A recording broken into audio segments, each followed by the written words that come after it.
Good afternoon, everybody. Welcome to this edition of State of the Castle for the month of December. Of course, I'm your host. I'm Tyler. I'm your executive director as well. Thanks for tuning in today. Hope everybody, any technical difficulties, anything of that nature. We have a full agenda today. So, before we get started, hope everybody's doing well, enjoying the December that's been fairly mild, no snow yet, so we're in good shape there.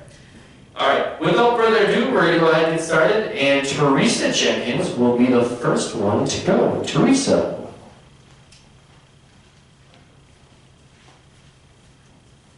Good afternoon, East Castle residents. I just wanted to give everyone a quick reminder. Now, the purpose of the East Castle Place nursing staff is to respond to IL emergencies only. If you push your pendant in your apartment, the nurse will respond. Emergency, you're having chest pains, you have a fall, you're bleeding profusely, you feel like you're having a stroke, something along those areas. Anything that constitutes an emergency, the nurse will come. Now, I want to re-clarify something. We should not be calling the nurse on the 4th floor, 5th floor, because you need eye drops put in your eye. That is not the responsibility of the East Castle nursing staff. That is your responsibility. I can assist you with that. I can help you find a caregiver. We can look for outside providers to come in and do that for you. But there are other options other than the East Castle nursing staff. Also, do not call the front desk to have a nurse come to your apartment because you have a headache. The nurse cannot distribute medication. They will not give you medication. That is your responsibility.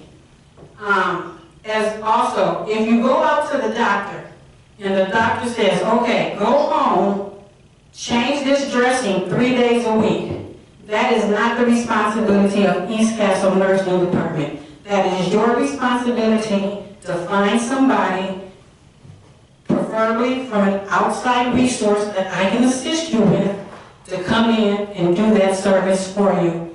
East Castle nursing staff is becoming the personal wellness nurse for independent living, and that they're not licensed to do that. They're licensed to be in our skilled areas, and if independent living resident needs services other than an emergency, please reach out to me so that I can help you attain those services that you may need. I think that's all. Thank you. All right, thank you, Teresa. And again, we just want to monitor and be the best. Put you in the best position, put our staff in the best position for what they're licensed to do, as well as to care for from a community standpoint. So again, Teresa, myself, we're here to support you. But again, we just need to make sure we're utilizing the resources that we have, our wonderful nurses in our skilled and assisted living and CBRF areas. Again, we want to help you, we will help you, but again, just want to make sure that you are still independent and we will assist you however we can. But again, those emergency resources are what Teresa wants to focus on. So thank you, Teresa. The next individual I'll introduce, of course, we all know, is Laura, and she's going to give a little bit of an update and also just a huge thank you to Laura and her team for everything that they're doing to bring that holiday spirit to us all. Thanks, Laura.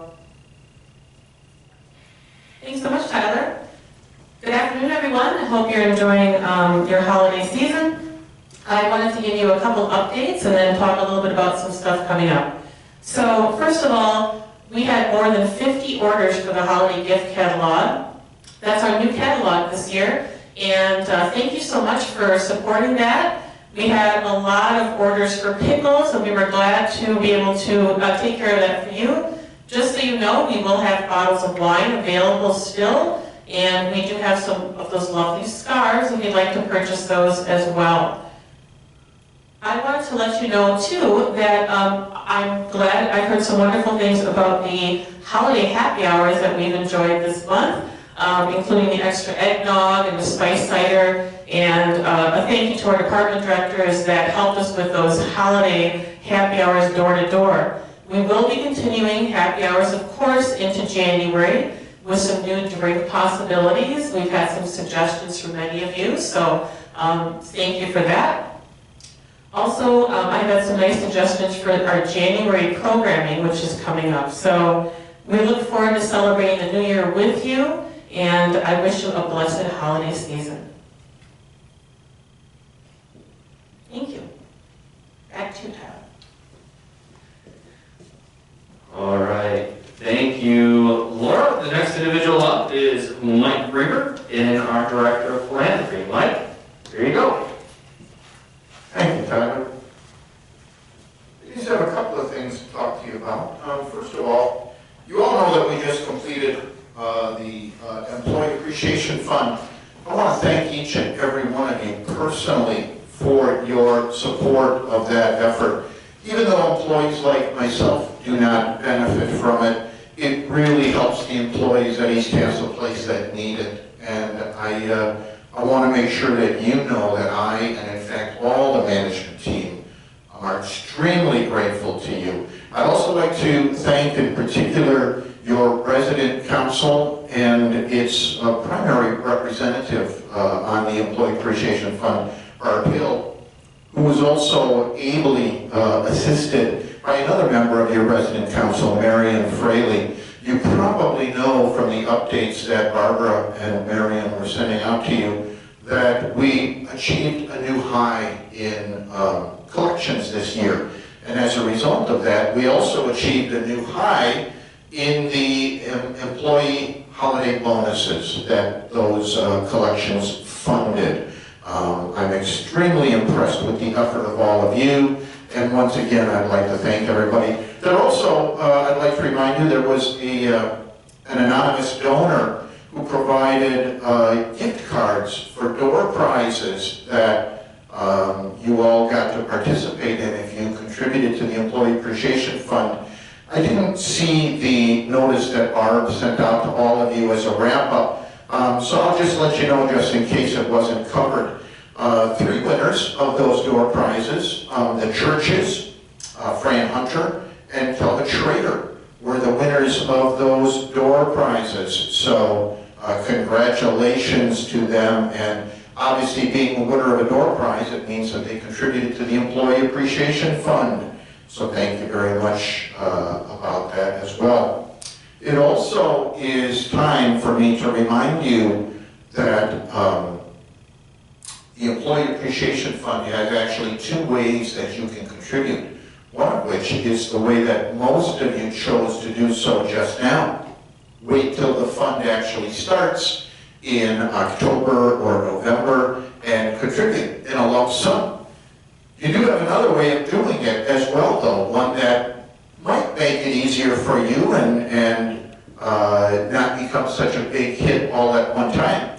If you come and see me, or if you see Brad, we have contracts that you can sign which will provide for monthly contributions. 10 months, January through October. So if you wanted to give, let's say, $500, have $50 a month taken out instead of one check in November or December, maybe that makes it easier for you. You actually can start any time. You do not have to start in January. We do it any way that you want. We had one of your neighbors actually this year sign up as late as July. So really, you can sign one of these contracts at any time. We just talked briefly in Laura's report about some of the activities we have going on here at the castle during the holiday season. I know she and her staff are doing just a wonderful job. But over the last week, we also, on behalf of the Treasure Chest, had a raffle. There were 4 tables set up here on the first floor. We had 13 raffle prizes. Many of you participated in that. I want you to know that it was extremely successful. We raised a little bit over $560 in the bucket raffle this year. All of those proceeds will be given to the treasure chest and added to our scholarship fund, which we're building to have another disbursement in September of 2021. For those of you who were curious, you know that last year the treasure chest participated in Christmas at the Castle as well. How did we do this year compared to last? Well, we actually did better. Last year's sale generated about $520. This year the raffle generated about $560. So although we had to change things a little bit because of the coronavirus, the scholarship fund did not suffer as a result. And again, I thank all of you as a result of that. Speaking of the treasure chest, you all know that it is closed at the present time, once again because of the coronavirus that we're dealing with. I do, however, have an opportunity, if any of you are looking for a particular item that maybe you've seen in the treasure chest already, or maybe you just want to come down and browse, if you come and see me, I can take you down one at a time. One at a time, let you browse to your heart's content, and you can actually purchase whatever you find that's of interest to you. I cannot take a group, but I can take one at a time. So in a very unique situation, you can kind of say the treasure chest is still available to you. As Laura mentioned, we still have wine available, East Castle Place wines. For those of you that are wondering what it is, we actually have 14 different varieties of wine. You remember last year at East Castle Place Wines, we had 5 cases of a particular red, a Cabernet. We had 5 cases of a particular white.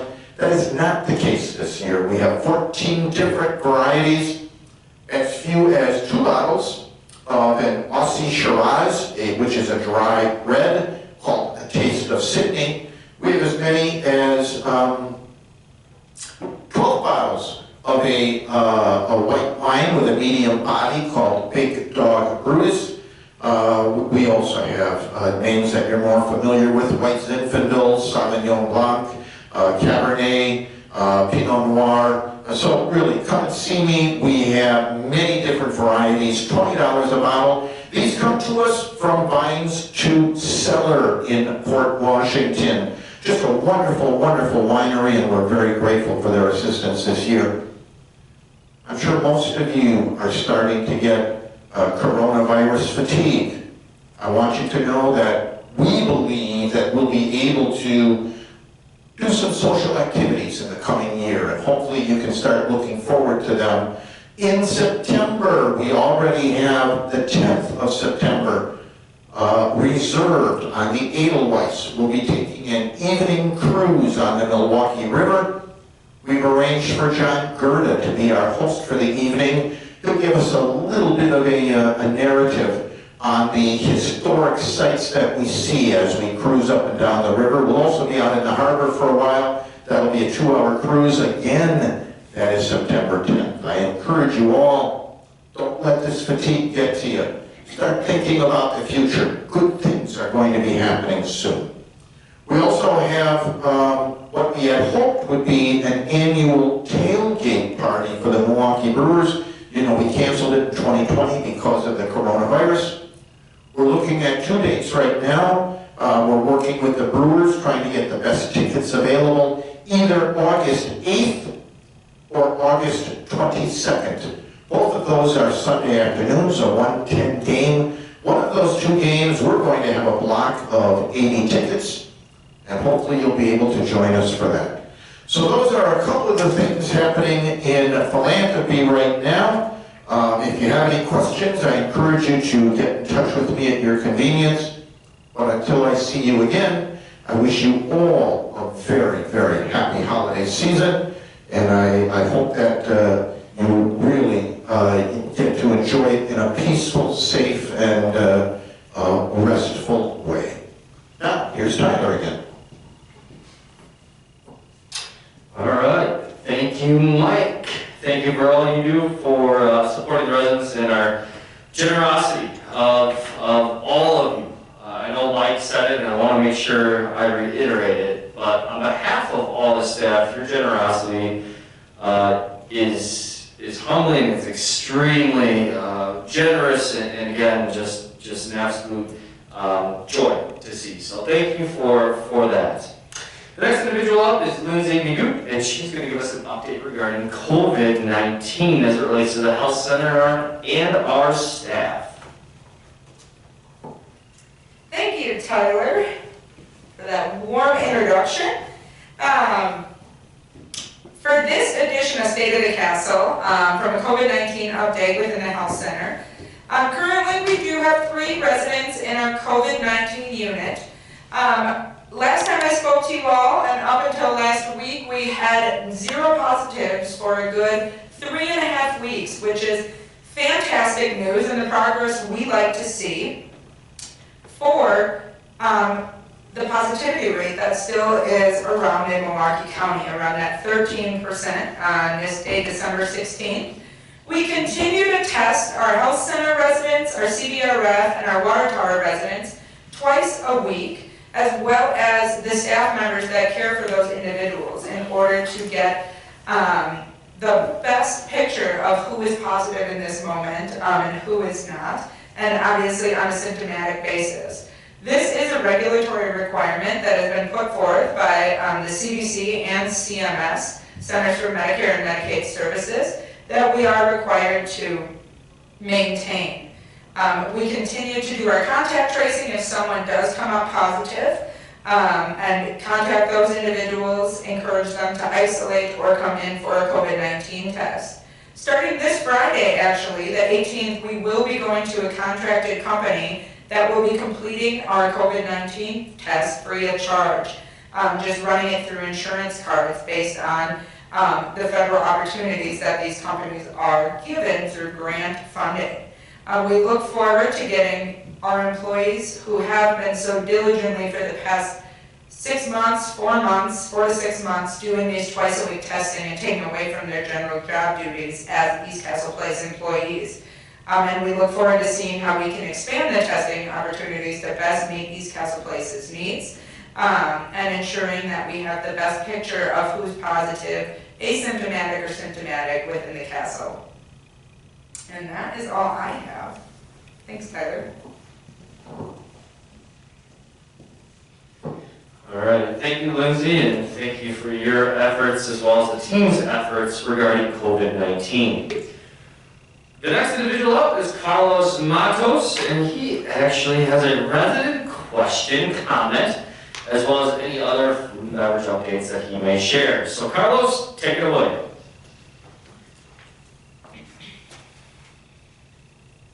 Thanks, Tyler. Hello, everyone. So our question this month is, how about a tour of the kitchen as they make pack up and assemble our dinners? They do a great job and should be rewarded for all their hard work. Well, thank you so much for that. I'm glad to hear that everyone's hard work is appreciated. At this time, though we're not able to offer tours of the kitchen, it's not conducive to our current mode of limiting get-togethers. The kitchen is quite a cramped space. It's hard to socially distance.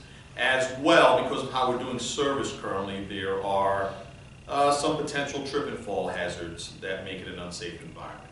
It's my hope that we can revisit this in the spring and again offer tours to any interested party, and it will be my pleasure because I really enjoy having you folks come back to what we call the heart of the house and allowing you to see how all the work gets done. I do hope at this point that our new meal plan is going well for everyone. I would urge you, if you do have questions or you feel you need to have your voice heard, please reach out to me. We're not currently able to do food and beverage committee meetings, but I am available for one-on-one feedback always. You can send me your cards, you can give me a call and ask to meet with me, but I am at your disposal, and hopefully we are doing our job in making sure that we're meeting your needs and hopefully exceeding expectations. And lastly, I would also put a call out to everyone to make sure that you are indeed returning the plastic to-go containers, the reusable ones that we use. We have dwindled down to a very short supply. When we dwindle down on those supplies, we're forced to use styrofoam containers, which are not optimal for getting your food to you. So if everyone works together and makes sure that empty containers come down to us, and most especially don't go to the trash room, then we can do a better job of getting your food up to you hot. Thank you all, and I hope to see you all soon.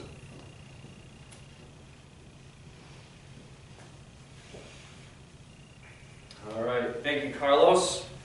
The next update is actually from me. So, from a COVID-19 community standpoint, obviously Lindsay shared that information regarding our current status for residents. A couple things that I just want to help update you as well on is, of course, first and foremost, making sure we're taking a look at those memos that I am sending out to you on a weekly basis. The memos are really the black and white piece that is really that concise information that hopefully helps. I also know that there's been a few residents that have come to me in regards to who has it, who has had it, has this person had it. And again, as I've stated previously, underneath the HIPAA guidelines, I unfortunately cannot share that information with you.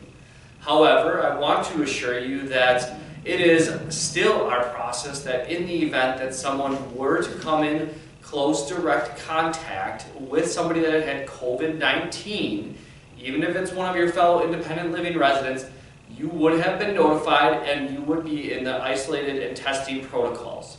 Obviously, with Lindsay's report, we have 3 residents, and they're all from the memory support neighborhood, and they are being cared for in our 5th floor COVID-19 unit.